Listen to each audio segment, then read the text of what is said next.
Moments with Marianne. I'm so delighted we're spending this time here today. We have a very empowering show coming right up with special guest Mark-Gober, and he's here today to share with us his new book, An End to Upside Down Thinking, Dispelling the Myth that the Brain Produces Consciousness and the Implications for Everyday Life. Now, Mark is an author whose worldview turned upside down in late 2016 when he was exposed to world-changing science. This science suggested that, contrary to mainstream assumption, consciousness is not produced by the brain. After extensive research, he wrote The End to Upside Down Thinking to introduce the general public to see these cutting-edge ideas, all in an effort to encourage a much-needed global shift in scientific and existential thinking. So let's welcome to the show, Mark-Gober. Thank you for having me. Yeah, what a pleasure it is to have you here and to talk about this book. And my goodness, you've got a lot of information here. It is packed with great stuff. Thank you. I really wanted to put as much of the best evidence out there into one place for people so that it could be kind of a first stop for people interested in these topics. Well, and before we go too far ahead here, I'd love for you to share with us, because you're a businessman, so how did you even become inspired to write about this book? It was not something I had planned on. It came about pretty spontaneously, where I started listening to podcasts around these topics in August of 2016, became very interested, and then started spending basically all of my time outside of the business world focusing on these topics and researching just for my own personal benefit, because I wanted to understand reality better. And there was this whole realm that I had been exposed to that I previously did not know about. So it was a pretty earth-shattering period for me to shift my worldviews in many ways. And because of that, I was just curious to learn. And I did that for about a year with no plans of writing a book. And after that year of research, I had an inkling that I should maybe try to summarize it in a book. And then I said, no, that's going to be too much. And then eventually I decided to do it. It was over a period of a few weeks where I kind of went back and forth in my mind. And I took the 4th of July weekend in 2017. It was a long weekend, 4 days. And I just didn't leave my apartment in San Francisco and decided I was going to sit there and summarize as much as I could of the research I had done. And I ended up getting a lot done over that long weekend. I got more than half of a first draft of the manuscript done, and I had the rest of it laid out. So basically over the next few weekends, I was able to fill in the missing pieces. So again, it started out as just completely personal interest, and then I decided I wanted to share it with people. Well, I think when most people hear that you wrote a book in a few weekends is stunning, especially this book, because, it has so much, it has a lot of information. It's backed up by a lot of studies. So when you're reading it, you really get a good understanding of what's being said.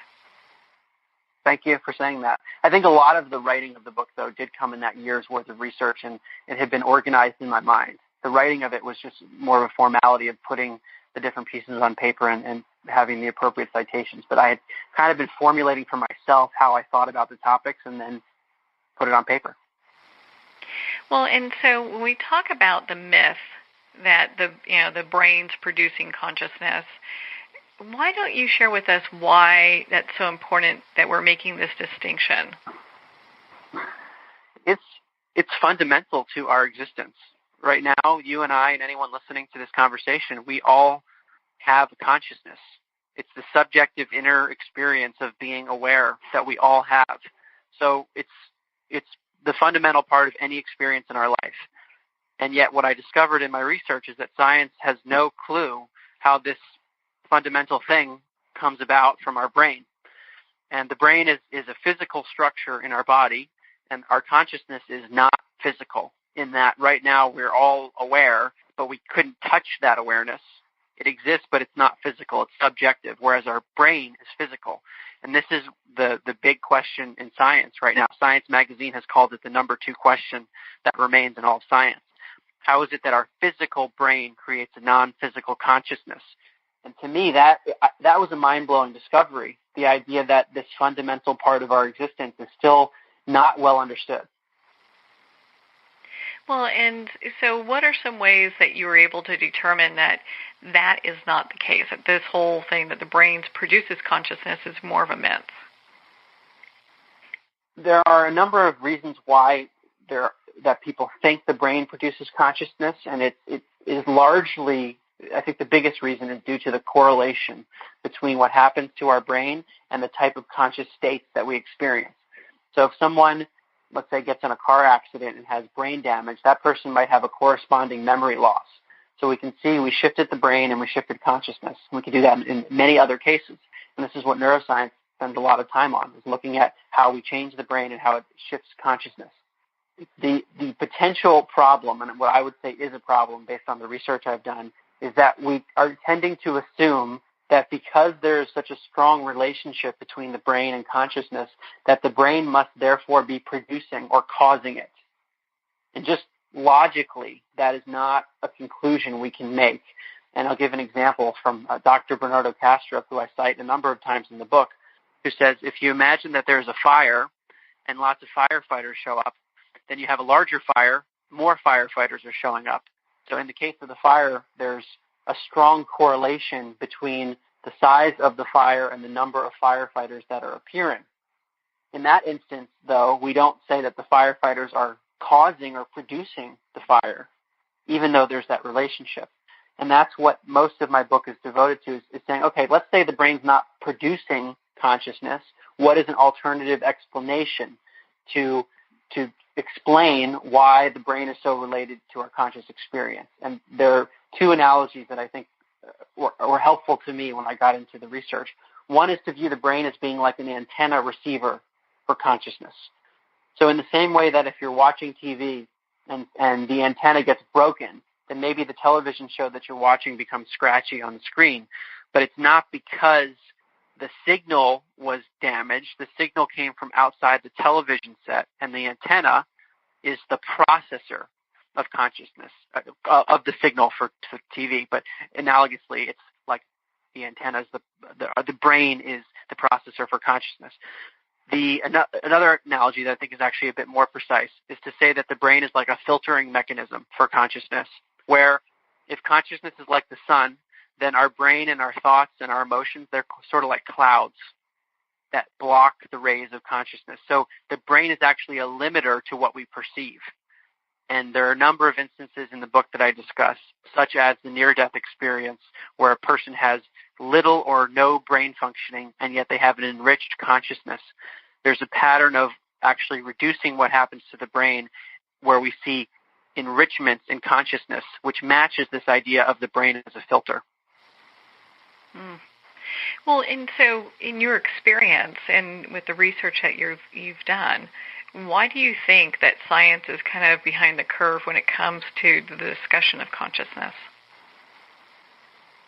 I think it's because there is this ingrained assumption that it must be the case that consciousness is a result of complex chemical and electrical reactions that are occurring inside our skull, and they're producing the experience we have. And if we use that as the baseline assumption for the research we do, then it will inherently limit the conclusions we can come to.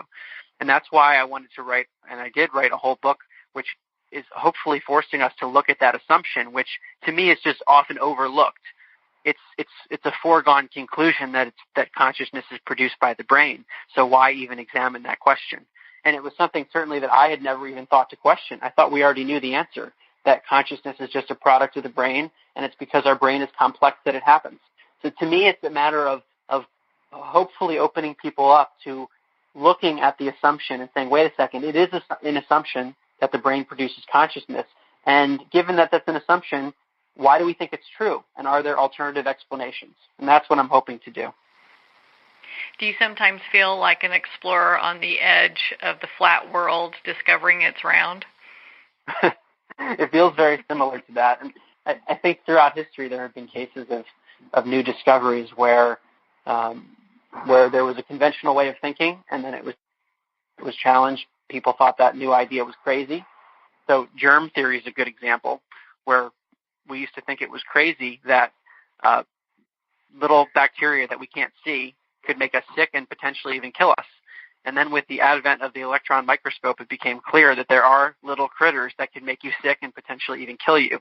So this has happened forever, where something that was once thought to be crazy then becomes the mainstream conventional wisdom. And for me, based on the research that I saw, I was pretty blown away at how much research had been done in many independent areas, all of which point to this notion that consciousness is not produced by the brain. So in some ways I feel like I'm a bit on the frontier of this, but in other ways I don't, because I think many people have been onto this for a long time, and it's, to me, a question of whether we're at the tipping point of finally coming to accept this immense body of research. Yeah.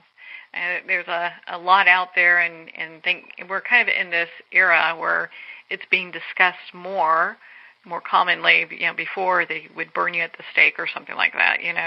Maybe having to talk about stuff like this, but yeah, it's something that's becoming more of a normalized conversation where people can discuss this. It's not some off thing that has already been decided by science. Yeah, what I've found is that it really depends on who I'm speaking with. Because there's some people I'll talk to about this topic, and it's like they've never heard it before, and it is so radical to them. And then other conversation I'll have, people say, oh, we've known this for millennia.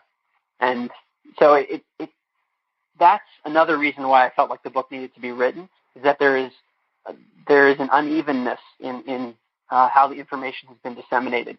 And there are groups of very smart people that have never heard of these things before. So it's many of the beliefs about the brain and consciousness, I think, are due to a lack of knowledge about what data is out there. Yeah, without a doubt. Well, in your book, you talk about 6 sigma, and I would love for you to share what that is. It's a statistical term that is used to look at the odds that a statistical result is just due to chance alone, or if it's due to a real effect. And Dr. Dean Radin, in his new book called Real Magic, he looks at a number of phenomena that are in the category of psychic abilities. So things like telepathy, mind-to-mind communication, precognition, which is knowing or sensing the future before it happens, psychokinesis, which is the ability for mind to affect matter, remote viewing, which is perceiving something at a distance. These are examples of psychic phenomena, all of which I chronicle in my book. And I mentioned that Dean Radin has looked at the statistics for all of these things, and they all achieve the 6 sigma level, which is a highly significant level, basically meaning that the odds that these things are just happening by chance alone is over 1 billion to 1. In other words, in other areas of science, if you get 6 sigma statistical results in studies, those things are accepted as being real. And yet in this psychic arena, even though we have 6 sigma results, according to many scientists, they say we have no evidence. And then yet people like Dean Radin, who have looked at the studies, they show 6 sigma results. And one other thing I should mention about 6 sigma that Dean Radin mentions also is that people have won awards, like the Nobel Prize, for getting even 5 sigma. The Higgs boson particle, which is a big discovery in physics, that was based on a 5 sigma statistical result, won the Nobel Prize. And here we are with incredible results suggesting that psychic phenomena are at least real at a subtle level, at 6 sigma levels, and they're going unacknowledged by much of science. So why is this important when we're having a discussion about consciousness? And this is probably like a really easy question for you, so you have to excuse me. But I'm just trying to break this down for our listeners. So when we talk about consciousness, why is understanding how 6 sigma and psychic phenomenon all come together within it? The way I have thought about this whole problem of consciousness is that, as we established, there's a question at least as to whether the brain produces consciousness or if the brain is just the processor. And so my approach was to look at a number of phenomena, independent phenomena, which, if any of them are real, we cannot explain them well if we think the brain produces consciousness. However, we can explain them very well if we say that consciousness is non-local to the body and the brain is this processor or filter or antenna. Some of those phenomena are the ones that I mentioned: telepathy, precognition, psychokinesis, remote viewing. These are psychic abilities which suggest that the brain is almost picking up consciousness from an external source, or that we are able to tune into a non-local thing using the brain. So it's highly significant that we get Six Sigma results for these psychic abilities, because it suggests that there is some reality to those abilities. And if there's a reality to them, then how can we explain this non-local consciousness idea if we think consciousness is just stuck in the skull? So to me, these are independent areas which I think should push us to consider alternative possibilities of consciousness. Maybe consciousness isn't produced by the brain. And those are just a few of the examples that I discuss in the book. Mm-hmm. You have a lot of great information in the book. I mean, it's definitely, I'm going to be rereading it because I'm sure I'll gain something else every time I read the book. And what was interesting, you did talk about remote viewing. I think that's a great, people who do remote viewing or mediums is a great example of how consciousness, isn't, confined to the brain. It's they're tapping into something else. Yes, I agree with you. And remote viewing is to me one of the most fascinating cases. Again, this is the ability to perceive something at a distance so you're not there seeing it physically with your eyes, and yet you're able to see it with your mind, and in some cases even draw out what you're seeing. The U.S. government ran a program for more than 20 years in which they used remote viewers as psychic spies. So that was a real shocker for me to discover.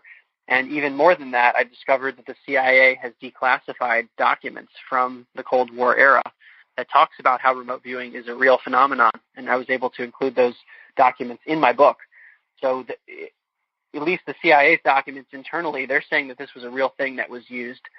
I also, for my own forthcoming podcast, have interviewed many of the people that are discussed in the book, and one of the people I interviewed is Russell Targ, who ran the U.S. government's remote viewing program out of Stanford University in the early years. And when talking to someone like him or people that are in this field that see it all the time, to them, there's no doubt as to whether these abilities are real because they saw it being used all the time. And what he said to me is for people who are not familiar with this area, maybe the best evidence that you can get that this was a real phenomenon that was actually used is that the U.S. government spent more than $20 million over a 20-year period to continue the program, which is indicating that something was being used there.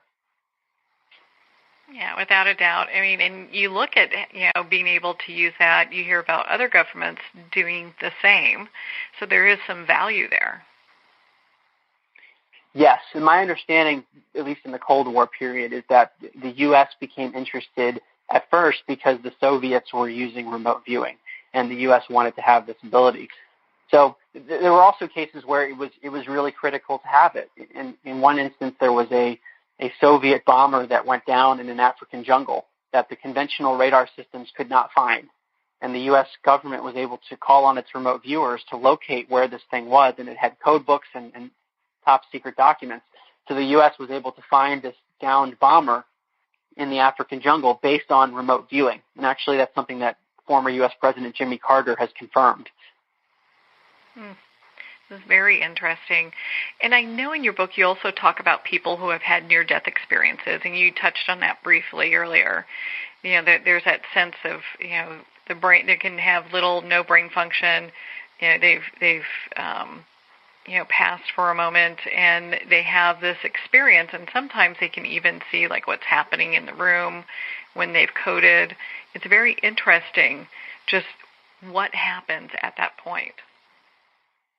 It's a really important area of study because it's suggesting that consciousness is existing independently of a functioning body, which again points to this idea that the brain isn't the producer of consciousness because in these cases the brain is off. So I think the strongest cases are the ones that you were alluding to. They're known as veridical out-of-body experiences. In other words, the person perceives their consciousness as being above or outside of the body, seeing things in the room, but what they're seeing upon being resuscitated is verified as being accurate.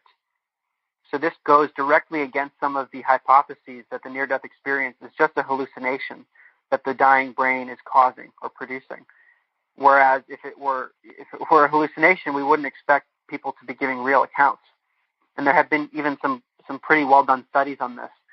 For example, Dr. Sam Parnia in Resuscitation Journal, which is a peer-reviewed medical journal, there was a case of a cardiac arrest patient who was resuscitated. He had a classic near-death experience, and some of the things that he reported when he was just recalling his memories during that period, those things happened at a time when the brain was measured to be off.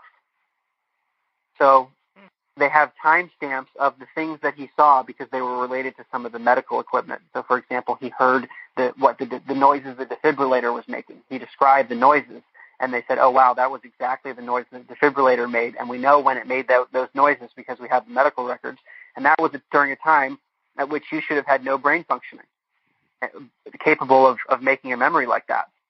So when we hear cases like this, it is suggestive that the consciousness is not dependent on the brain, and because of the clarity that's typically experienced, sometimes people talk about having even more logical thought processes than usual, or that things are clearer than usual. It's like the consciousness is enriched when the brain gets out of the way. Yeah, it's interesting. I've heard people tell stories where they have heard conversations of someone, let's say, like outside the hospital on the phone, and they're on the third floor. It's just interesting what happens during that time, what we become aware of, and really how that distinction between the body and the consciousness really, really comes. Yeah, it becomes non-local. That's often reported where people are seeing things that are even beyond the room. And there are cases that I discuss in the book from an incredible book called Mind Sight. These are cases of people who have been blind since birth or have had some kind of issue with seeing. Sometimes it's just color blindness, but sometimes it's full blindness. And yet in the near-death experience state, they describe the same things that a sighted person sees during a near-death experience.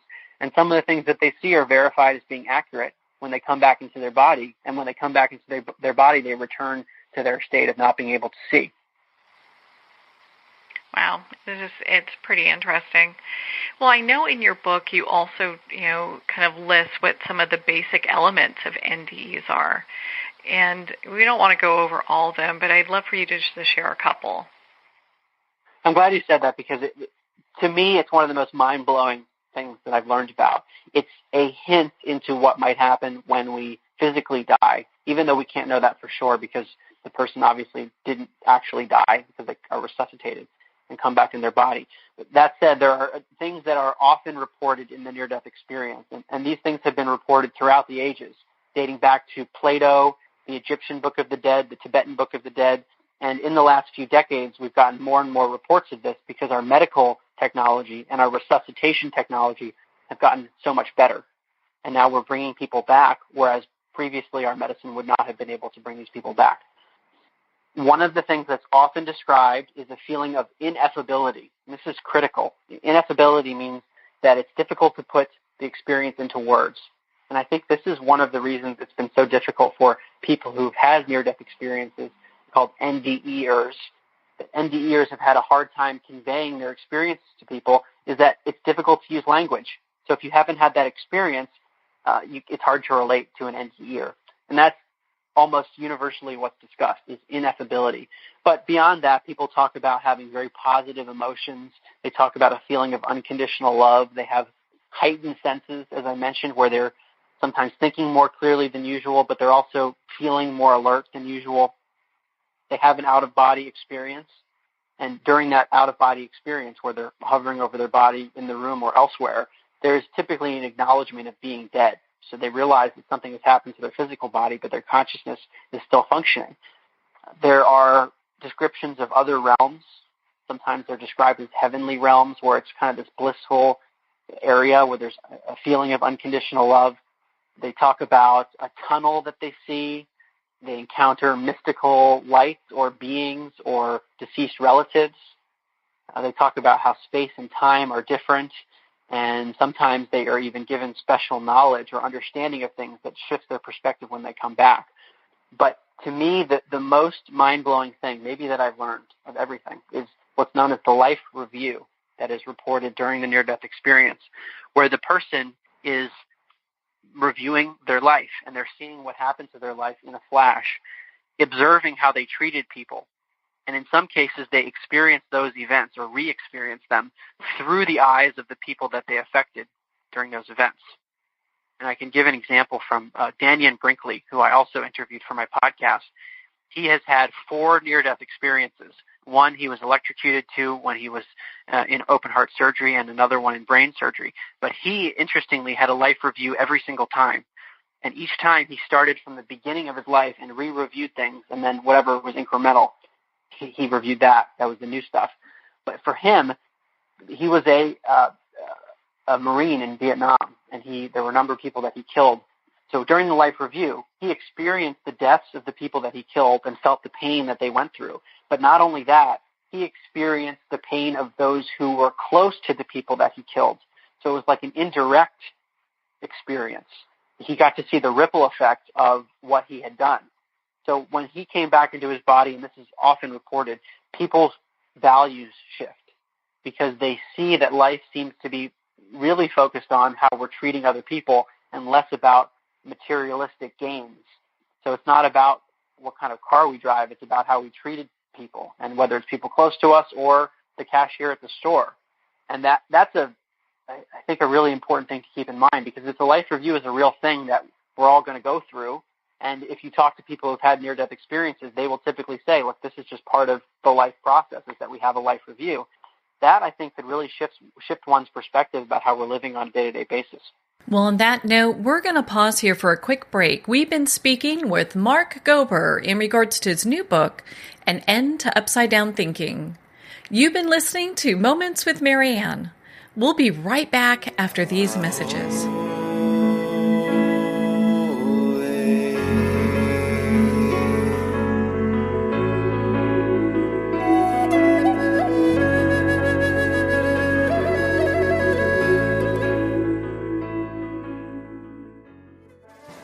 Internationally recognized and award-winning author Judy Goodman works and teaches outside the box of limited thinking. Working with people from every walk of life, her goal is to empower you to be the best you can be, no matter what the challenge is. Born with the gift of seeing beyond our normal vision, she has an extraordinary gift of working with every challenge. Teaching beyond conventional wisdom, her work is described as life-changing. Visit judygoodman.com. That's judygoodman.com.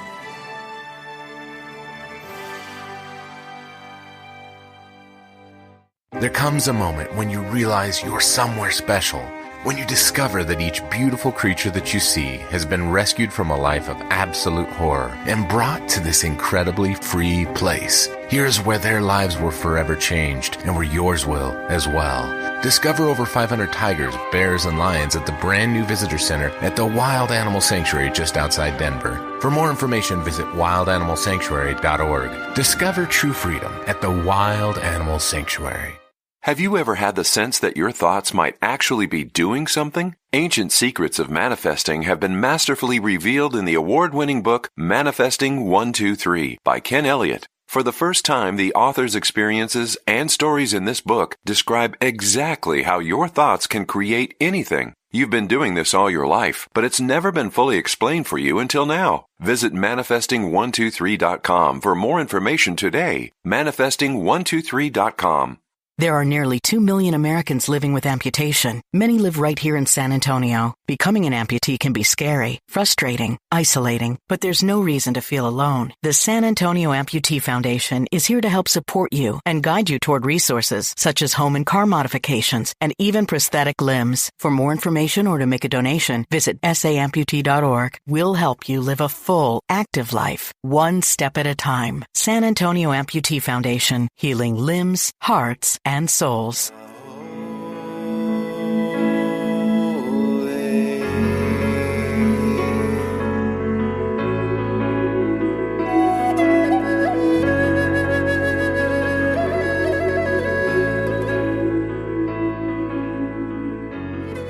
Welcome back to Moments with Marianne. We're here today with special guest Mark-Gober in regards to his new book, An End to Upside-Down Thinking.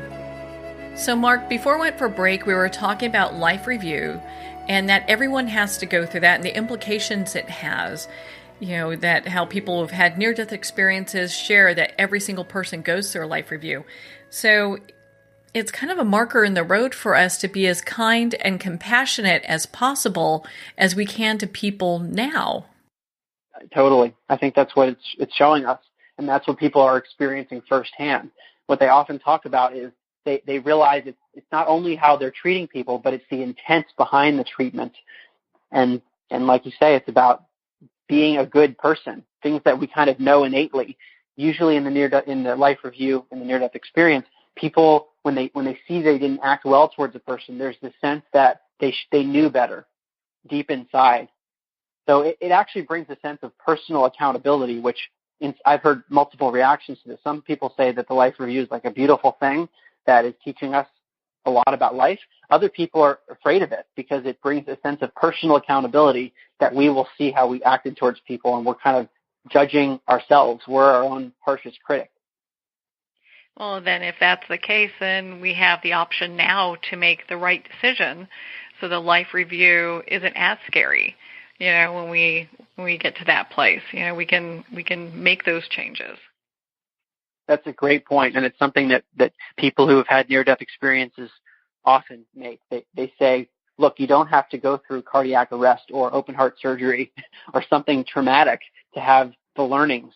Fortunately, we have a lot of learnings from people who have come back from the near-death experience, and we can take what they're bringing and see the consistency across the accounts and say, maybe this is a real thing, and therefore we can act accordingly without having to almost die. Well, and so let's talk a little bit about people who are psychic mediums or mediums that, speak with spirits that have passed on. I mean, what does that tell us? I mean, we look at that, and some people, they're of the thought process of, this makes sense, I've got it, and other people think it's all, the mediums are looking them up online to find out information before they meet with them. That's the reaction I often get when I talk to people about mediumship. If they're not familiar with it, it's, haven't mediums been disproven already? Don't we already know that they're using certain tactics? Interestingly, there is an institute called the Windbridge Research Center, which is running studies on mediums that controls for all of the typical explanations that people would use, whether it's things like cold reading. Cold reading is where you just pick up on the cues of the person and you use that to come up with the reading. The studies at the Windbridge Research Center are done over the phone, where the researcher speaks with the medium over the phone and just gives the medium the first name of the deceased person. So the medium doesn't even know whose relative that is. They just know the first name. And so many of the biases that people are typically using as the explanation for how mediumship could be basically a contrived thing, those are controlled for. It's known as quintuple blinding, 5 levels of blinding that they use, whereas many studies are just double blind. They use 5 levels of blinding, and they have shown statistical results in 2 peer-reviewed journal papers where the mediums seem to know things about the dead person just based on the first name beyond what chance would predict. It really has people kind of pause and take a step then. I know a lot of times when mediums are meeting with people, they'll do things where they tell them something that only they specifically will know.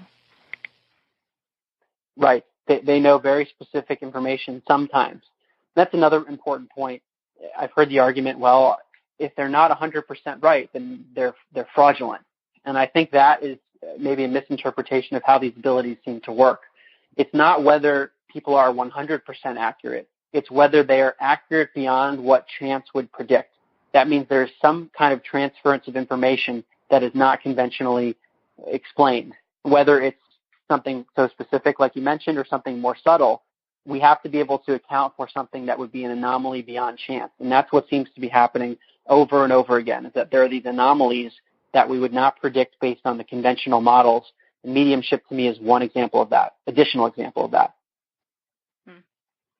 Well, and I know in your book you talk about pets and how they seem to have like this sixth sense when we're going to be coming back or things are going on. And it's interesting just how like dot on these animals are.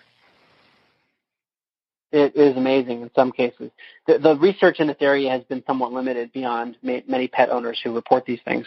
But Dr. Rupert Sheldrake has courageously, I think, decided to look at these things in a controlled manner.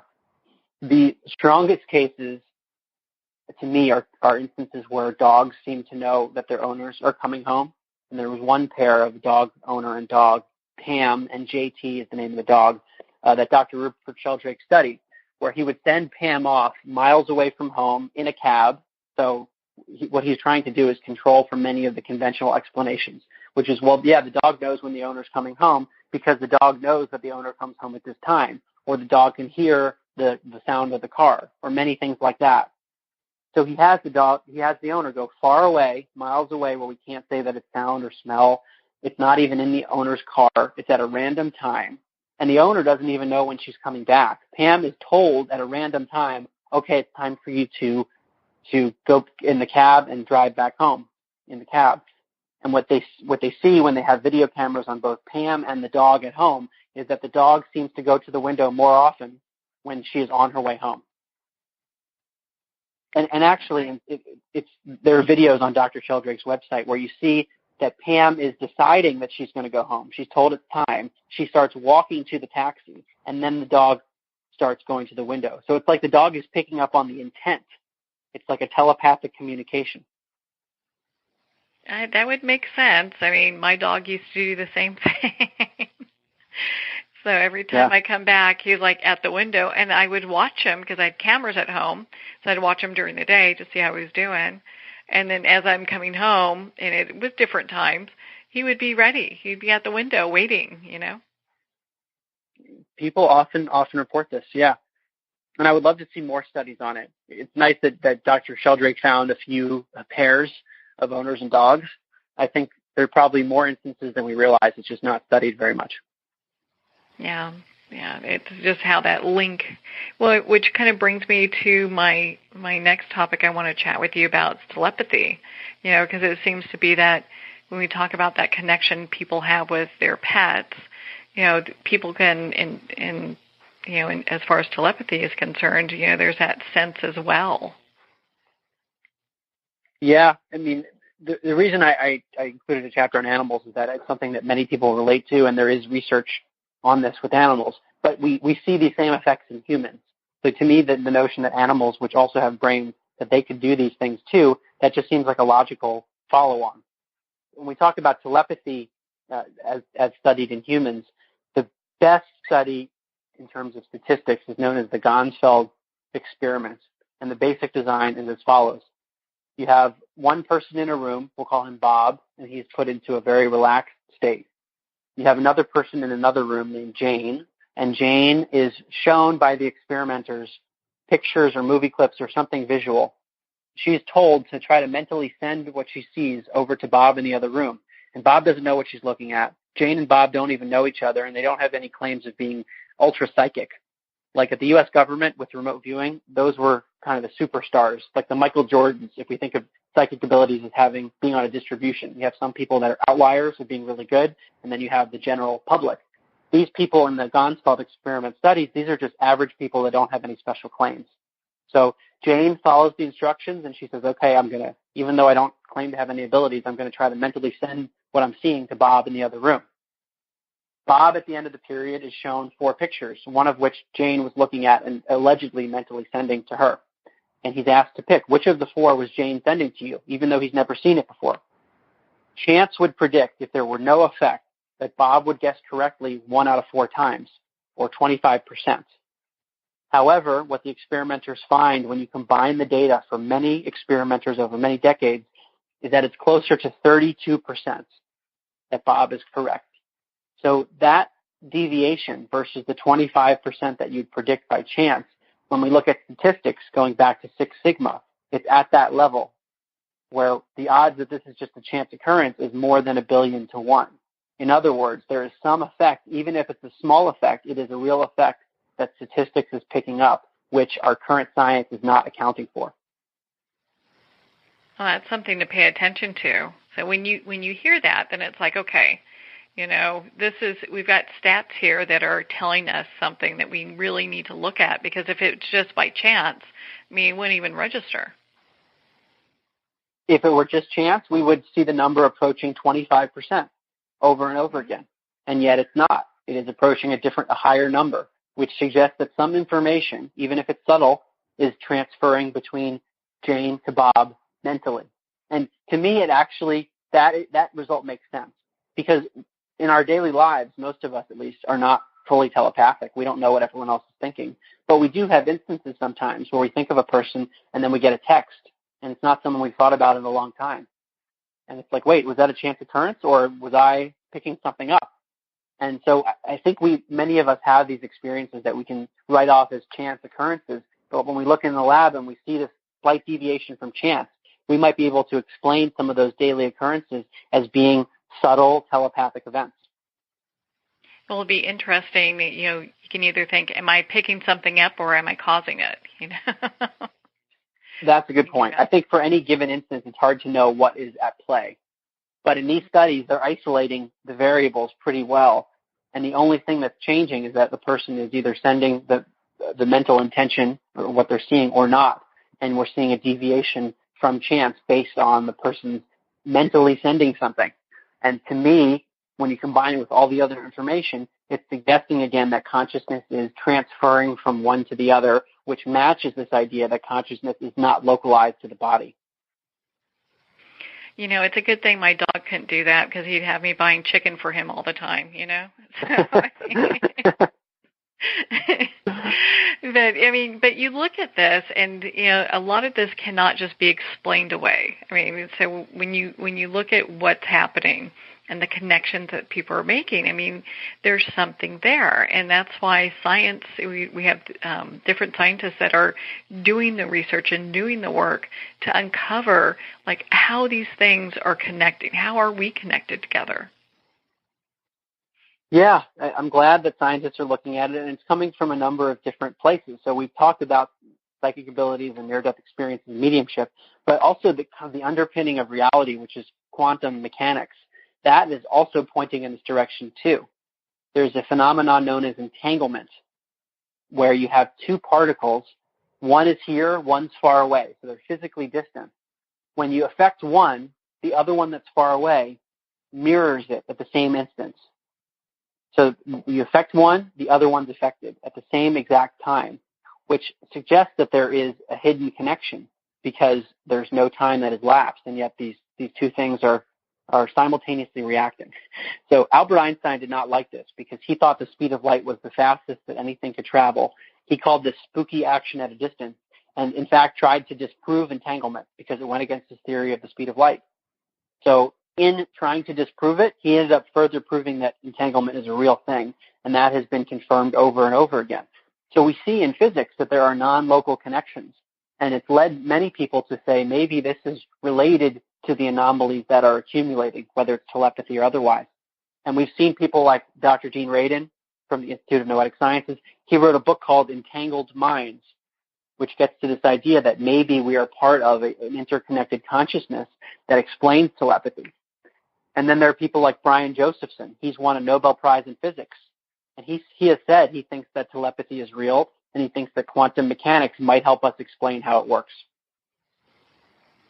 Well, hopefully that happens within our lifetime, because I think that would be kind of exciting to see that bridge happen, with science kind of getting into that kind of spiritual realm, I hope so. And I'm somewhat new to the space relative to many of the other scientists who have been doing this for decades. It's interesting when I ask them about that exact issue that you mentioned, but when do we think a shift will happen, given that there's such an accumulation of new evidence that seems to be really strong?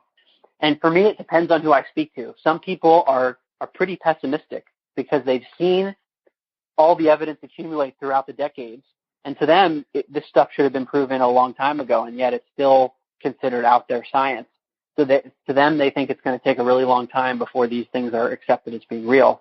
And other people are more optimistic, where they say that we're getting such strong evidence. One example that I think is very significant and makes me more optimistic is that the American Psychologist Journal, which is the official peer-reviewed journal of the American Psychological Association, in 2018 published an article that looks at the statistics for those same psychic phenomena we discussed earlier that have Six Sigma results. And the American Psychologist Journal accepted the article. And the article talks about how these things are real phenomena, at least based on the statistics, if we compare the statistics there to the statistics that we see in other areas of science, like psychology. So that is, to me, is a really positive thing, that a mainstream journal is accepting these findings and allowing to publish them. And I'll give you a quote from that journal. This is the article was by Dr. Etzel Cardenia at Lund University.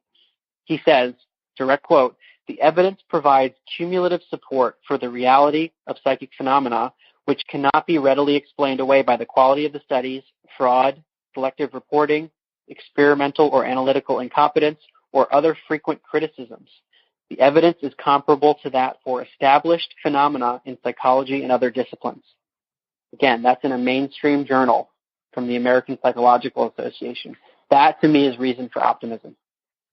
That is very optimistic when you look at that, because when they do look at the findings, I mean, from a science point of view, science is science, and they look at, they want to look at cause and effect.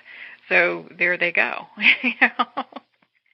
Yeah, it's right there. And it will be interesting for me to see, for all of us to see how the scientific community reacts to that. And I don't know if it's gotten a lot of attention yet because it's a single article, but it's important because it aggregates decades of research. And much of this research, as you talk to scientists about it, they say, well, all of that stuff's fraudulent and it's been disproven. There's no evidence for psychic abilities or ESP, and that's already been disproven. And yet here we have someone who is accumulating all that data, and a conventional mainstream journal is accepting the findings and publishing it. Yeah, I want to touch on another thing that you talk about in your book in regards to past lives and children. And I found that really fascinating when we talk about how children are born and they claim that they've had these experiences, and a lot of them have been proven. Yes. And these are studied at the University of Virginia and other places, but I found that people are shocked to know that UVA has had a program for more than 50 years. And it's called the Division of Perceptual Studies at the med school there, where they've looked at over 2,500 cases of children who are usually between the ages of 2 and 5 years old, who start spontaneously describing a life that is not theirs. And the details that they give, in some cases, are so specific that the researchers can use historical or medical records to find the exact person that the child is describing. And yet the child is describing those memories as if it were the child's. So it's as if consciousness is transferring from one life to the other. And the researchers who have looked at this think it is suggestive of reincarnation. Mm-hmm. Yeah, you talk about an example in your book about a young girl with a rope. Yes, and so there are some cases where what is transferred from one life to the other, apparently, is not just a memory or a preference, but it's also a physical manifestation. They can be birthmarks or physical defects and deformities. There's a case that I use in the book from Dr. Ian Stevenson, formerly of the University of Virginia, who found one of his cases of a girl who had been describes being tied up in ropes in a previous life and being tortured to death and actually died. And there is a picture of this girl in her current life, and her leg has indentations as if it were constricted by a rope, but there's no rope there. It's the natural shape of her leg. So her leg has a deformity that matches this alleged previous life where she died in that manner. And in fact, there was a person that died in the manner described by this girl. Yeah, and it's heartbreaking to hear, but also stunning that those accounts match up, and that somebody would be able to articulate that at a young age, and the research is done to find who that person is. It's incredible, and it's very difficult to explain unless we rethink consciousness. And it even goes beyond that. When we think about medicine more broadly, the conventional thinking is that our body and our physical form is affected by genetics and by our environment. And here we have something that is not genetic and not environmental that is affecting the physical form of the body. So the researchers at UVA, they call it a potential third factor. So imagine if there is a third factor in medicine that we are currently ignoring completely. I mean, who knows what kinds of changes we could see in medicine if we understood that other factor better. I think there would be very dramatic changes, if we had doctors that were also focused on this spiritual, their consciousness.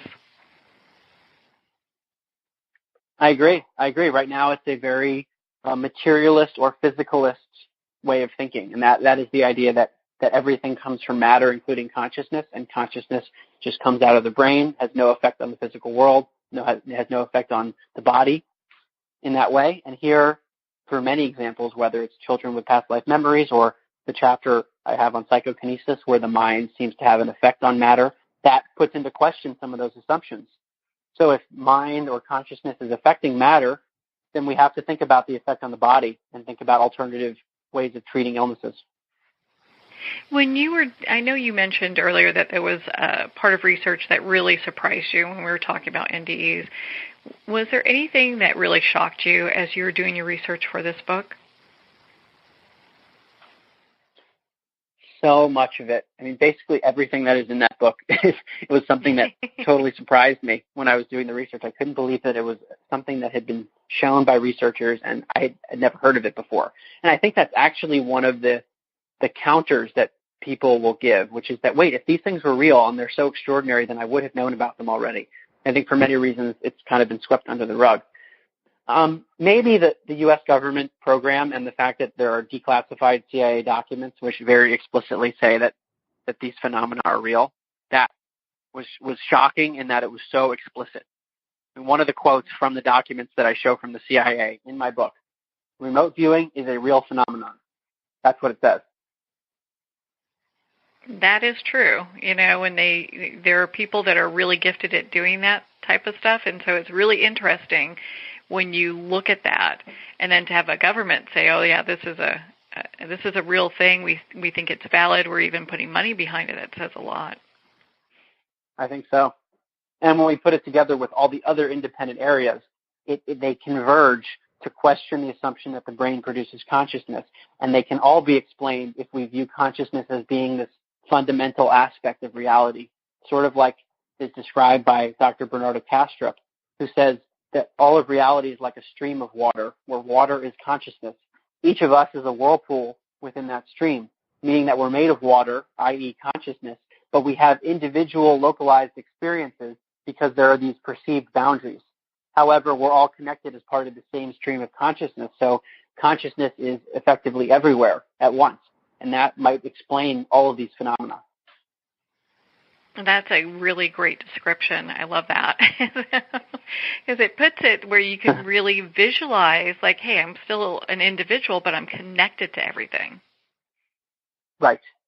And our eyes and our ears and our sensory perceptual systems, they give us the perception of being an individual. That's the interpretation we give to what we see through our body.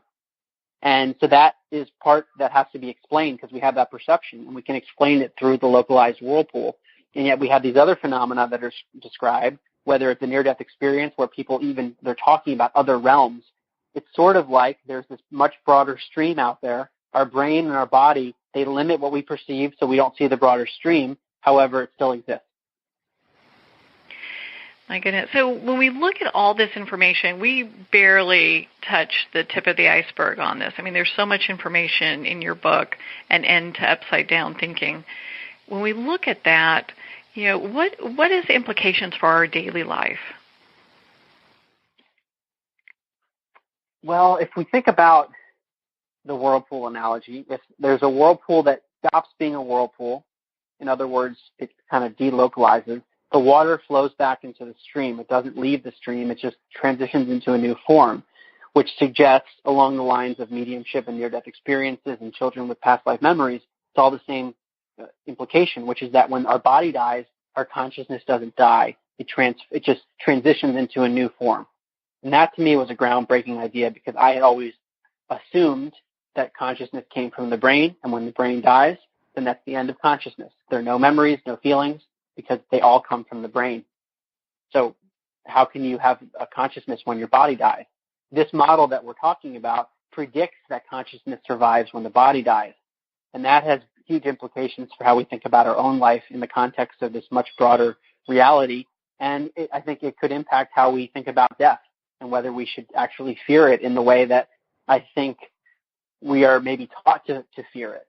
I think there's an implicit fear in the materialist idea that the brain produces consciousness because it says that you have a fixed period You better get in as much as you can because it's going to be over. Whereas this model says that consciousness continues well beyond the body. And I think that provides a lot of people hope when they realize that consciousness does go beyond the body, that can be something that, based on what people choose to believe. But, it is it's something that's being proven, and, there's information here to back that. So it kind of gives them a new way of thinking. I think so. Yeah, for me, it certainly did, and I wanted to make that information accessible to people because it can be a life-changing idea. It really, for me, shifted so much. But there's another idea that's related to this, which is that we're all interconnected as part of the same stream of consciousness, or if you want to use the term entanglement, we're all entangled. The idea is that we're not as separate as we seem to be. That, to me, has big implications as well, and it goes back to the life review, where we seem to be judging ourselves in this altered state with regard to how we treat other people. Because if we're all connected as part of the same stream of consciousness, then doing good things to others is only rational because we're all the same self, just manifesting as this apparent diversity. And this is why Erwin Schrödinger, the famous Nobel Prize-winning physicist, he said, in truth, there is only one mind. And that's really this idea. There's one stream of consciousness that we're all a part of, even though we have the appearance of separation. Well, you explained that beautifully because I've heard that before, but not explained in the way, and sometimes you just have to hear it different ways until it clicks. But the way you explained it really kind of makes everything come together. It's like, oh, of course, yeah, I get that. Yeah, that's how I feel about it as well. And it takes time. It really takes some thinking because it's an abstract idea. Our eyes show us something different than that. And unless you've had a near-death experience or some other altered state of consciousness that allows you to feel that interconnectedness, it can become a difficult exercise intellectually to think about the interconnectedness. And so it takes some time to say, okay, we have the findings from quantum physics, we have findings from these other areas, we see the life review, etc., and it all converges towards this interconnectivity. And if that's the reality, then how might we act in the world towards others? Well, it's very important to ask those questions, and your book has so much great information for anyone that's looking for a place to start and really gain just an understanding of consciousness and our lives. I think it's a fabulous bookmark. You did a beautiful job. Thank you. Thank you very much. Yeah. Well, and so where can our listeners connect with you and be part of your community? My website, which is my name, mark-gober.com, markgober.com. That has more information on me and my book and my podcast. My book, An End to Upside Down Thinking, is also available on Amazon, Barnes & Noble, and many other bookstores, but also Facebook, Twitter, Instagram, LinkedIn. You can find me there. All those great places. Well, Mark, thank you so much for taking the time to be on the show with us here today. Okay. Thank you so much for having me. Well, thank you, Mark. It's been such a privilege to have you here to talk about your new book, An End to Upside Down Thinking. If you'd like to connect with Mark, you can at his website, mark-gober.com, and we'll have the link below. His book, An End to Upside Down Thinking, is available at Amazon, Barnes & Noble, and all indie bookstores. Well, we're at the end of our time today. I would like to thank everyone for tuning in. You're listening to Moments with Marianne. And remember, make every moment count.